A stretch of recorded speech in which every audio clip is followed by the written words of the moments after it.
விருதுநகர் மாவட்டம் கிருஷ்ணன் கோவிலில் கல்வி பணியில் கடந்த 34 ஆண்டுகளாக சிறப்பாக சேவையாற்றி வரும் VPMM கல்வி நிறுவனங்கள், கலை மற்றும் அறிவியல் கல்லூரி, பொறியியல் கல்லூரி, நர்சிங் கல்லூரி, கல்வியியல் கல்லூரி உள்ளிட்ட பல்வேறு கல்வி நிறுவனங்கள் ஒரே வளாகத்தில். அக்னி சார், இதை நம்ம எப்படி சார் புரிஞ்சிக்க வேண்டி இருக்குது? திமுக மறுசீரமைப்பு அப்படின்ற இடத்தை நோக்கி வரும்பொழுது அவங்க ஒரு ஆடட் அட்வான்டேஜா இருக்கிறாங்களா, பலமானவங்களா மாறி இருக்கிறாங்களா? இந்த 3 மாதத்துக்குள்ள அவங்களுடைய நிலைப்பாடு எப்படி இருக்குது? இல்லை, நம்ம என்ன காரணத்திற்காக இந்த தோல்வி நமக்கு வந்துச்சு?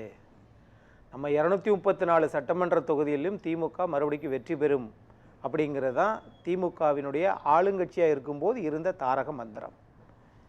இப்போ அதை மறுசீரமைப்பு பண்ணுறாங்க. இங்கே சொல்லியிருக்கிறீங்க, கூட்டணியை பலப்படுத்துகிறார் தாவேகாவினுடைய தலைவர். ஆனால் இன்னைக்கு தமிழ்நாடு முழுவதும் அதிமுகவினுடைய பொதுச் செயலாளரும் அதிமுக ஒவ்வொரு தொண்டர்களும் மாவட்ட கழக செயலாளர்களும் தாவேகா அரசை எதிர்த்து ஒரு பிரம்மாண்டமான ஆர்ப்பாட்டத்தை நடத்தியிருக்கிறார்கள். அது தமிழ்நாட்டு மக்களுக்கு தேவையான ஒன்று. இவங்க கூட்டணியை பற்றி நம்ம தான் 365 நாளும் கூட்டணி பற்றி தான் பேசுகிறோம். ஆனால் திமுக நமக்கு என்ன காரணத்தினால தோல்வியுற்றோம் அப்படிங்கிறாங்க. இப்போ அவர் சொல்லும்போது சொன்னார், அந்த 13 குறுநில மன்னர்கள் அப்படின்னாரு. அது யார் யார் 13 சொல்கிறாருன்னு தெரியல. அது அடுத்த தடவை நேரம் கேட்டால் என் நேரத்தை கூட கொடுத்துருங்க, அதுக்கப்புறம் அவர் 113 சொல்லுவார். ஆனால் 130 குறுநில மன்னர்களுக்கு ஒருவர் தாவேகாவில் ஒருத்தர் இருக்கிறார். 130 மன்னர்களுக்கு சமமானவர்கள் எல்லாம் தாவேகாவில் இருக்கிறாங்கன்றத தெரியாது அவருக்கு. ஆகையினால இங்கே எது தேவை, எதற்கான தேவை, அதை தான் இப்போ பார்க்க போகிறோம். இப்போ பாருங்களேன், கவர்ச்சி, சமூக வலைதள புரட்சி, அது மாதிரி இளைஞர்களினுடைய திராவிட கட்சிகள் மீது இருந்த கோபம், இதை எல்லாத்தையும் தேர்தலை போகாமலேயே எல்லா இதுக்கும் சட்டமன்ற தொகுதிக்கும் போகாமலே வெற்றி பெற்றிருக்கிறார். அப்படின்னா என்ன அர்த்தம்? அப்படின்னா இங்கே மக்கள் திரைப்படத்திற்கு அவ்வளவு தூரத்திற்கு அப்படியே மனசுக்குள்ளே உள்வாங்கி இருக்கிறாங்கன்னு அர்த்தம். சார், எனக்கு புரியுது சார். ஆனால் இந்த இடத்துல அந்த இடம் தானே சார் முக்கியமான இடம். நீங்கள் கவர்ச்சி அல்லது ரீல்ஸ் அரசியல்னு கூட நீங்கள் இன்னைக்கு அதிமுகவோட பொதுச் செயலாளர் சொல்லலை. இல்லை, அதிமுக பொதுச் செயலாளர் தான் சொல்கிறேன் நான், விமர்சிக்கிறார். நீங்கள் கவர்ச்சி அப்படின்னா விஜயோடைய பொலிட்டிக்கல் இமேஜ் அல்லது சினிமா இமேஜ், அதுக்கு ஈடு கொடுக்கிற அளவுக்கு பொலிட்டிக்கல் இமேஜ் கிடையாது. சரி, சினிமா இமேஜ் தான். சினிமா இமேஜ்னு வச்சுக்கோங்க. இந்த சினிமா இமேஜுக்கு ஈடு கொடுக்கிற அளவுக்கு திமுக அதிமுகவில் இல்ல. அதை ஒத்துக்கணும்ல நம்ம. அது எதுக்கு ஒத்துக்கணும்? அதுதானே சார் வாக்கா மாறி இருக்கு. சொல்லுங்க, இருங்க. நெப்பந்தஸ் அப்படிங்கிற ஒரு பூ இருக்கு, அது பார்ப்பதற்கு அழகாக இருக்கும். ஆனால் ஒரு பூச்சி, ஒரு வண்டு அல்லது ஏதாவது ஒரு சிறிய பறவை ஈ மாதிரி போய் உட்காந்துச்சுன்னா அழகா இருக்குதேன்னு சொல்லி போய் உட்காந்தா அந்த நெப்பந்தஸ் பூ எங்கேயும் போய் தேடி போகாது இறையை, அது அப்படியே முழுங்கிரும். அந்த சினிமா கவர்ச்சி தான் இன்னைக்கு தமிழ்நாட்டில் 60 நாளையில் 21,000 கோடி கடன், தொழில் முதலீட்டாளர்கள் மாநாட்டுக்கு பத்திரிகையாளர்களே வர வேண்டாம், சரிங்களா? வருஷ நாடு பகுதி 200 ஆண்டுகளாக இருந்ததை 6 மாதத்தில் காலி பண்ணி கொடுங்க. ஆகையினால இதெல்லாம் இருக்குல்ல, இது மக்களுக்கான பிரச்சனையை பற்றி பேசுவதாக. ஆனால் நீங்க சொல்றது என்ன சொல்றீங்க? ஜெயிச்சிட்டாங்கல்ல. ஆனா உண்மைதானே சார், பாஜக கூட தான் ஜெயிச்சிச்சு. ஆனா ஆட்சி அமைக்க முடியல, பெரும்பான்மை இல்லைல்ல. அதேதானே தாவேகாவுக்கும் தமிழ்நாட்டில். தாவேகாவினுடைய மனநிலை என்ன தெரியுங்க சார்? மறைந்த முதலமைச்சர் எம்ஜிஆருக்கு இருந்த அந்த ஒரு கவர்ச்சி, அந்த ஒரு அரசியல் நுணுக்கம் இன்னைக்கு அடுத்து விஜய்க்கு வந்து நிக்குதுன்றது இருக்கு இல்லையா? அடுத்த 15 வருடங்கள் இனிமேல் விஜய் தான் அப்படின்ற ஒரு நெரேட்டிவை செட் பண்ணும்பொழுது அந்த நெரேட்டிவுக்கு முன்னாடி திமுக அதிமுகவில் ஈடு கொடுக்க முடியலன்ற யதார்த்தத்தை ஒத்துக்கணும்ல. நான் சொல்லவா, 2029 இந்திய நாட்டினுடைய பிரதமராக விஜய் ஆக போகிறார். அடுத்த புரட்சி தலைவர் எம்ஜிஆர் ஆக வாழ்ந்து கொண்டிருக்கக்கூடிய திரு ஆதவ் அர்ஜுனா தமிழ்நாட்டின் முதலமைச்சராக போகிறார். இதை நான் சொல்றேன், அக்னீஸ்வருடைய கருத்து ஏத்துக்கோங்க. எப்படி இருக்குது இது சார்? பேசலாம். புரட்சி தலைவர் எம்ஜிஆர் நடிகராக தான் நீங்க பாத்துக்கிட்டீங்க, அவர் அப்படி இல்லை. 20 ஆண்டு காலம் அரசியல் கட்சியில் இருந்தாருங்க. திமுக ஆட்சி அமைப்பதற்கு பேரறிஞர் பிறந்த அண்ணாவாலேயே அரசியலுக்கு கொண்டு வந்தவருங்க அவரு. அவர் மாதிரி ஆட்சி. நான் என்ன சொல்றேன், கடவுள் ஆட்சியை சொல்லிட்டு போங்க, பொய் பேசுறதுன்னு தெரிஞ்சு போச்சு. அது எந்த பொய்யா இருந்தா என்ன? நீங்க மக்கள் சொல்ற உங்களை மாதிரி நம்புறாங்க. இல்ல, திமுகவுடைய 20 ஆண்டுகால அரசியலில் எம்ஜிஆர் இருந்திருக்கிறார் அப்படின்னும் பொழுது வெறும் 3 ஆண்டுகள் மட்டுமே ஒரு கட்சியை தொடங்கி அந்த கட்சியை ஆட்சியில கொண்டுட்டு வந்து நிக்க வைக்கிறதுன்றது ஆந்திர அரசியல்ல பார்க்காத, தமிழ்நாட்டினுடைய அரசியல்ல பார்க்காத ஒரு நிகழ்வை நிகழ்த்தி காட்டிட்டாருன்ற யதார்த்தத்தை ஏன் ஒத்துக்க மாட்டேன்றோம்? சரி, 3 வருஷத்துல ஒரு பெரிய புரட்சி நடந்துச்சுல, ஏன் பெரும்பான்மை கிடைக்கல உங்களுக்கு சொல்லுங்க சார். கூட்டணி இல்லாம வந்ததே பெரிய விஷயம் சார். சார் அதைத்தான் சார் நாங்களும் சொல்றோம்.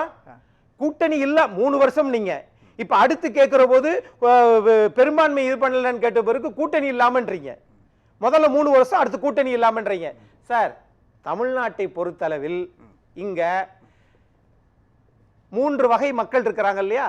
மேல்தட்டு மக்கள் பிரச்சனையே இல்லை, எங்க போனாலும் ஒரு 5 கோடி ரூபாய் சீட்டு காசை கொடுத்து எம்எல்ஏ ஆயிருவாங்க, எம்பி ஆயிருவாங்க.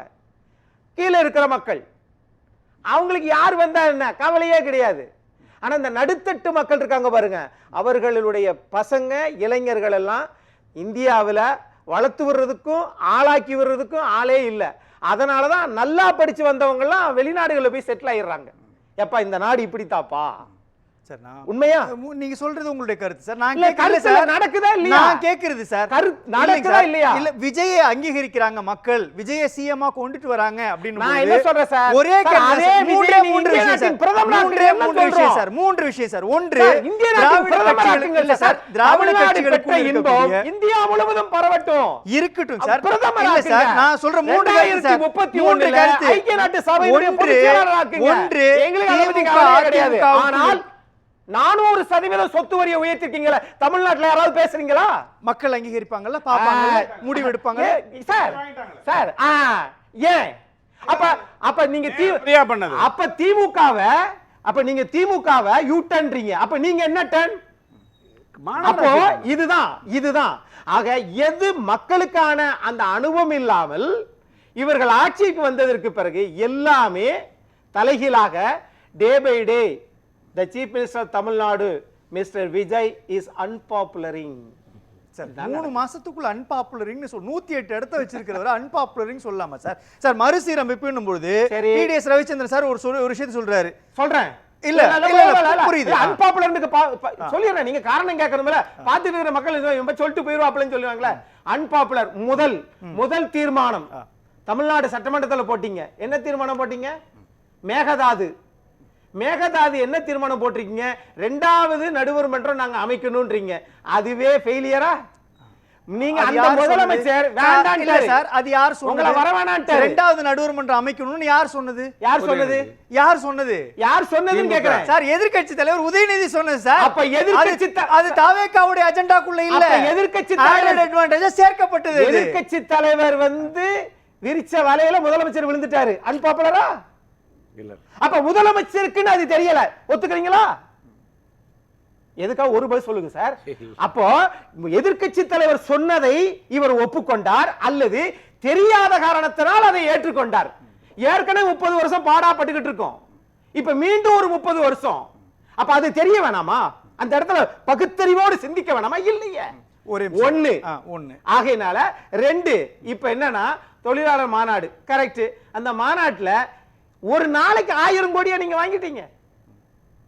எத்தனை நாள்ல நடந்தது அது? அப்போ இதையெல்லாம் பத்திரிகையாளர் யாரும் வந்துடாதீங்க, ஏன்னா நீங்க வெளியே உண்மை சொல்லிவிடுவீங்க. ஒரு அரசாங்கம் தெரியாமலேயே நடத்தணும் அப்படின்னு சொன்னோம்னா சரி ரைட், அதை விடுங்க. நம்ம என்னன்னா இவை எல்லாமே நீங்க ஆம்ஸ்ட்ராங் மரணத்தை திமுக ஆட்சியே அரசாங்கமே சிபிஐக்கு கொடுத்துருக்கணும், கொடுக்கல. ஆனா தாவேகா ஆட்சி அரசு சிபிஐக்கு கொடுத்துருச்சு. அது மாதிரி இந்த பழனி கோயில் விவகாரமோ, அது மாதிரி தாடிக்கொம்பு பக்கத்துல செல்வ பெருமாள் கோயில், அதையும் சேர்த்து சிபிஐ கொடுத்தீங்கன்னா ஒரு உண்மை தெரியும் சார். இங்க சார் எனக்கு புரியுது, நீங்க சொல்லலாம் சார். வந்த 60 நாளையில 3 மாசம் இருக்கக்கூடிய ஒரு ஆட்சியை பார்த்து திரு அக்னிசவரன் சார் இப்படி கேட்கிறார்ல. ஆனால் தாவேகா சட்டமன்றத்தில் மக்கள் மன்றத்தில் வைக்கக்கூடிய ஒரே கருத்து, ஊழல் ஆட்சிக்கு முடிவுரை கொண்டு வந்திருக்கிறோம், பார்ட்டி ஃபண்ட் தடுக்கப்பட்டிருக்குது, 2வது குடும்ப ஆட்சிக்கு நிரந்தரமாக முடிவுரை கட்டி இருக்கிறோம். இந்த 2 புள்ளிய சரி செஞ்சாதானே சார் அடுத்து நீங்க அரசியலை சோபிக்க முடியும். ஒன்னொன்னா தாவேகா தொடர்ச்சியா செய்யறாங்க. ஒன்னொன்னா சொல்லுங்க. முதல்ல பார்ட்டி ஃபண்ட் ஊழல், அதிமுக ஊழல் கட்சிகள். அதத்தான் சொல்ல வந்தேன். நீங்க 300 கோடி ரூபாய் கோயில் சொத்துக்களை நீங்க பத்திரப்பதிவு பண்ணி அதுல அன்வர்தீன் என்று சொல்லக்கூடிய ஒருவர் சிறைச்சாலையில் இருந்தவர் செத்து போயிட்டாரு. 2 அத பதிஞ்சு கொடுத்தாரு பாருங்க ஜஸ்டிஸ் மணிகண்டன், அவரு மருத்துவமனையில் இருக்கிறாரு. இந்த விசாரணையை யார் பண்ணுவது? தமிழ்நாடு போலீஸா? தமிழக அரசாங்கம் செய்யக்கூடியத தமிழ்நாடு போலீஸை விசாரிச்சு உண்மையை சொல்லிருமா?